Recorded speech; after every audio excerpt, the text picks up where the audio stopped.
Hello friends, today we are going to learn a bit more about refraction of light through a prism. So let's study in brief what a prism means. A prism is a transparent medium, and as you can see in the picture, and it has 5 plane surfaces, and it is actually a triangular cross section, right? The two surfaces which are inclined to the table, which are actually making a hut, are refracting surfaces, and the plane on which the prism sits on the table is called base. So आप इसको turn around कर सकते हो और जिस भी तरीके से वो बैठेगा और हट बनाएगा, तो the plane on which it is sitting on the table is called base, and the other two which are inclined to the table and are making a hut are called refracting surfaces, and उसी से हमें काम है. Now the angle A is the angle of the prism. If it is an equilateral triangle, A will be 60 degree. So now we have made our prism, and what we have done, we have kept it in principal section up. So when the principal section is up, this is the base, this is our table. Suppose this is our table and this is our prism which is kept, and so this becomes our base, and this is our refractive surfaces. So this is our incident ray, and we have always, because it's a ray diagram, if you are not making a ray means arrow, then you get, like, it's really disappointing to say the least. So the easiest way to make a perpendicular on a point is just keep your ruler and make sure that any one of this line or this line is exactly same on this line. It's a freehand drawing, we can do that, not in the geometry chapter especially. So I believe that this will make my normal, and for normal we will take a blue line. So this is, with the dash line we have made a normal. And normal means, what does a normal signify? That it is 90 degree to this plane. Please remember this, and we'll write N. Alright, this is our incident ray, this is our normal. Alright, I am taking it slow because it needs to be taken slow. Then now tell me, when the incident ray is going inside, so that means this is our incident angle I. Now when it's going inside to a rarer medium or denser medium, obviously prism is a denser medium. So when it's going in the denser medium, what happens is it turns towards the normal. So what happens, that it should have gone in this path, right? If there were no prism, it should have gone on this path, but because there is prism, it will turn towards the normal. So let's turn it towards the normal. Please make it on the point.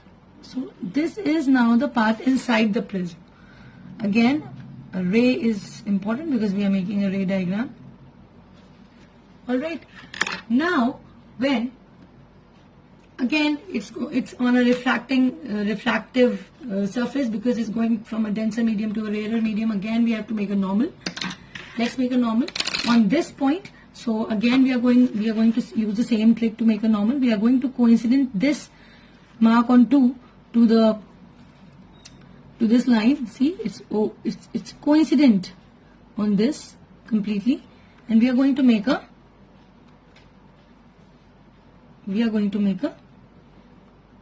dash line using my blue pen. I am going to make it and name it N. Alright. Now what happens when it comes out? When it is coming out, actually, you see, if it is going straight, if there was no refracting surface, it would have gone straight. But because there is a refracting surface to the rarer medium, it's coming out to the rarer medium, it will come away from the normal. So it will go like this. So this is our emergent ray because it's emerging out. Let's make the emergent ray. Alright. And it's basically a freehand drawing. It should look proper. You can like play around with some geometry. It's not a big problem. Now let's do some markings. Now first of all, because there's a prism and This is the angle of the prism. First and foremost, this is the angle of the prism. This is the base of the prism that we have covered. There are two normals, right? Now when it is coming inside, the incident ray we have done, I1 we have done, which is the incident angle. Now what we do, it is because there are two refracting surfaces, to avoid confusion, what we are going to do is, we are going to write it incident angle 1, and because when it's coming out, this from the normal to the ray, this is refractive index 1. And the most fun part about prism, if you take a incident line coming from this direction, it will absolutely trace this path. Absolutely. So what we are going to do, we are going to do this. If this is I2, this will be R1, R2. Alright.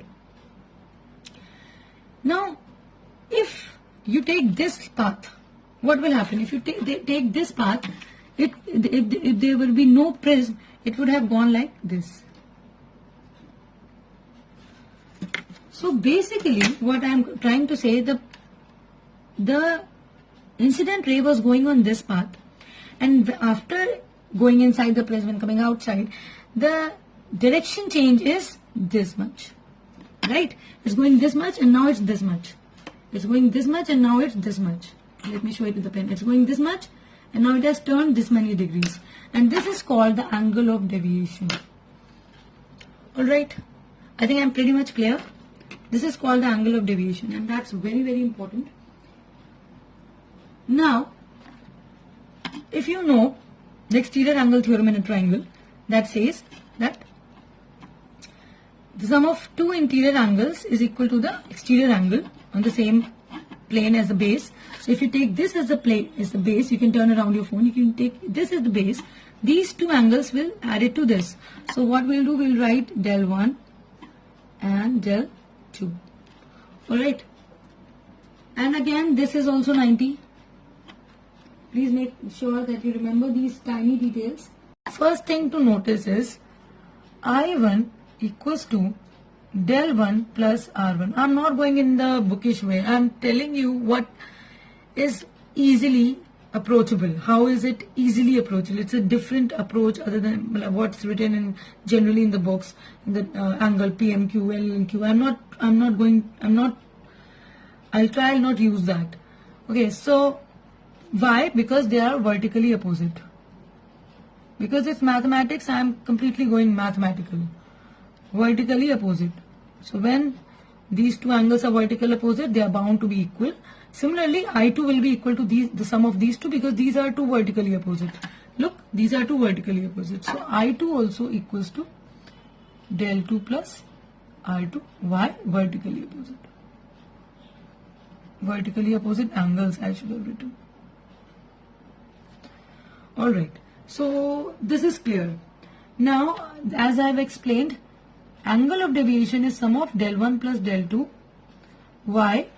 Exterior angle theorem of triangle. Exterior angle theorem of triangle says del equals to del 1 plus del 2. That is easy. So now you will be shocked when I will tell you that half of the work is done. Do you believe that half of the work is done? Now what I'm going to do is, I'm going to tell you that del 1 is I1 minus R1 and del 2 is I2 minus R2, right?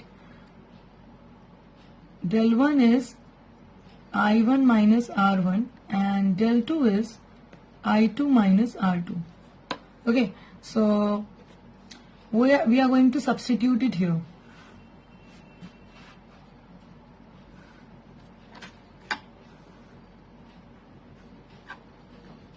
The values of del 1 and del 2. Alright, now let's do that again. Now the del equals, del 1 is I1 minus R2. Oh sorry, what I have done.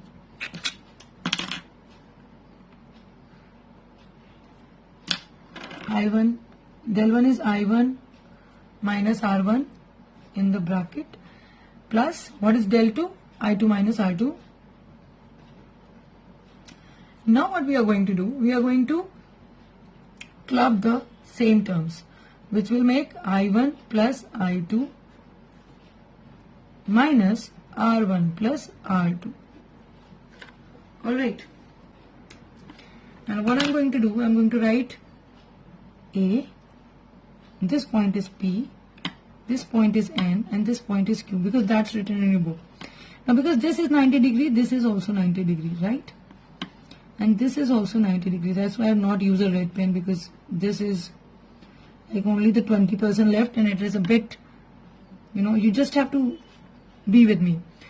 So now, tell me what is the sum of the angles of quadrilateral. Tell me what is the sum of the angles of quadrilateral. Sum of angles of quadrilateral is 360, right? So angle A, angle P, angle N and angle Q should be what? 360. But because this and this is 180 degree, so that means angle A plus angle N, equals to 180 degree, right? Right? So that means angle N or P and Q, whatever you might write. In books it's P and Q, and it's rather confusing. So I'm just taking an easy way to approach you guys. So that's what we have. Only 10% is remaining now. Just be with me, bear with me. Now the magic.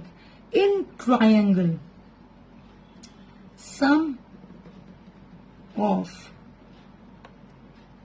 angles of triangle is 180.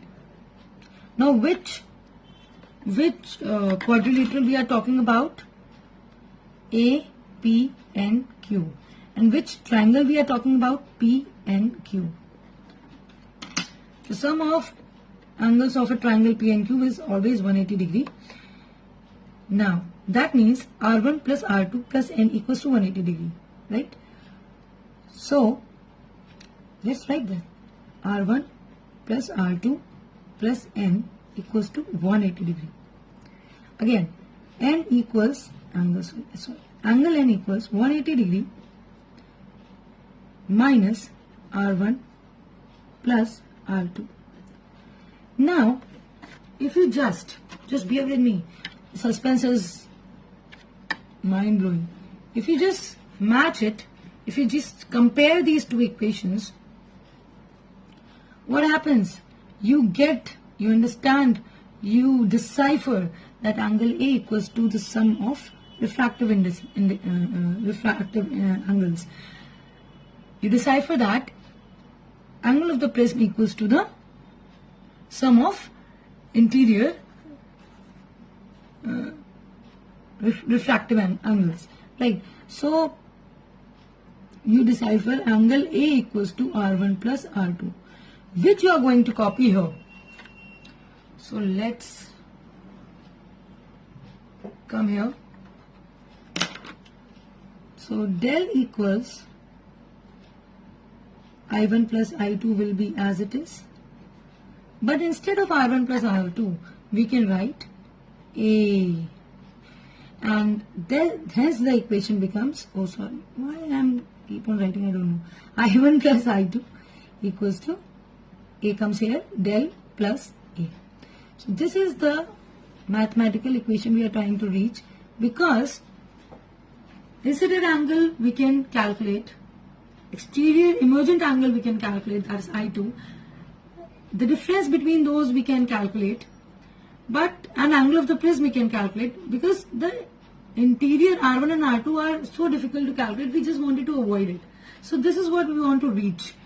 Okay, this is important, and this derivation is very important. It's usually asked in 3 to 4 marks.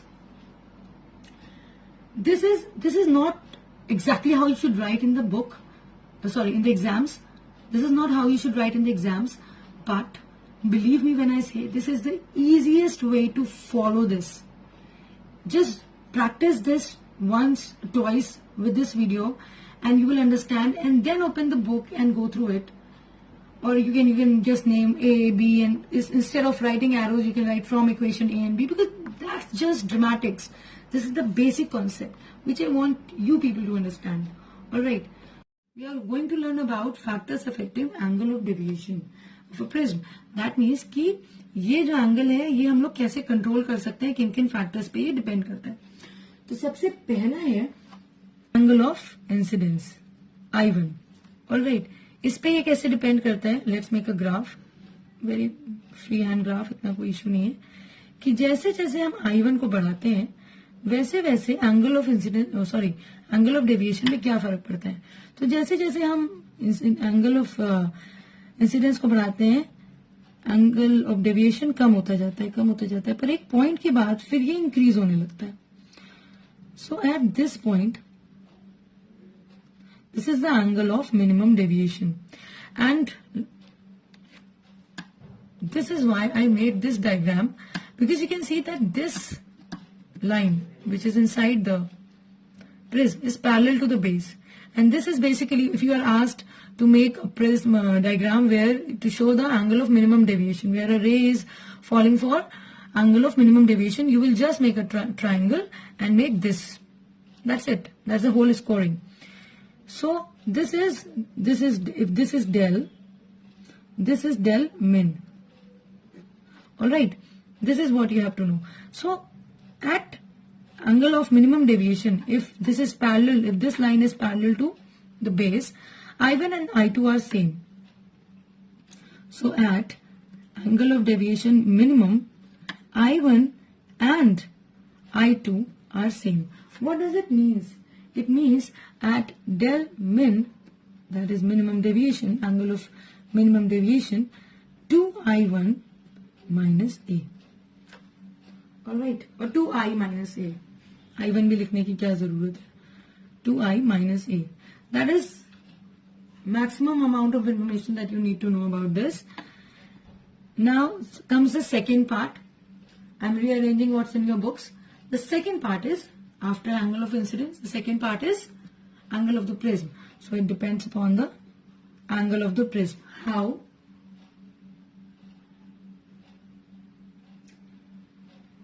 It is directly proportional.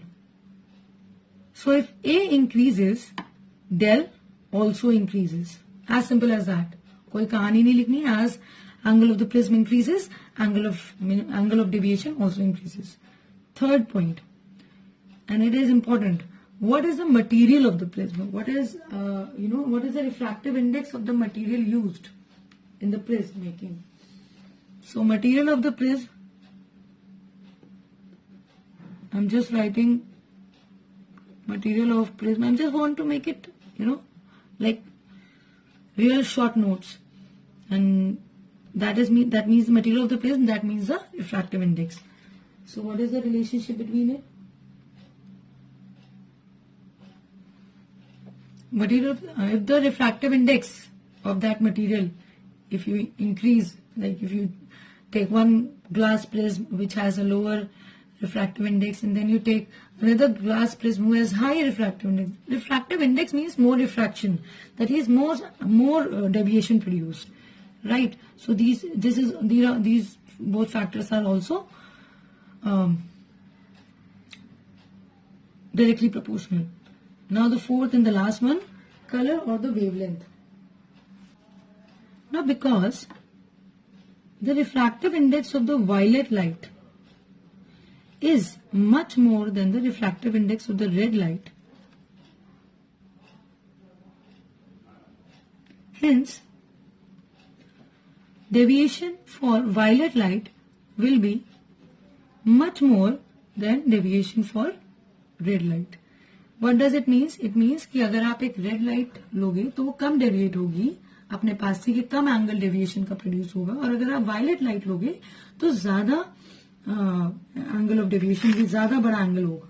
As simple as that. So this is the thing you have to understand. और ये हम लोग जानते भी हैं कि red इसीलिए danger में यूज करा जाता है क्योंकि रेड डिस्पर्सेस लीस्ट, है ना. उसको डिस्पर्स अपनी जगह से कम होता है, वो रिफ्रैक्ट कम होता है, इस वजह से ही उसको डेंजर सिग्नल में लिया जाता है. विबग्योर में सबसे लास्ट में आता है और वायलेट सबसे नीचे आता है. और इस वजह से violet light disperses the most, it has a maximum refractive index, and hence it gives you the most amount of angle of deviation. So that is the end of this part of the chapter, and I wanted to summarize it in a way that it retains, that you can retain it easily, and I hope it helps. You can comment and tell me how you like the video, and you can comment if there is something, if there's some part, some topic you want me to take up on.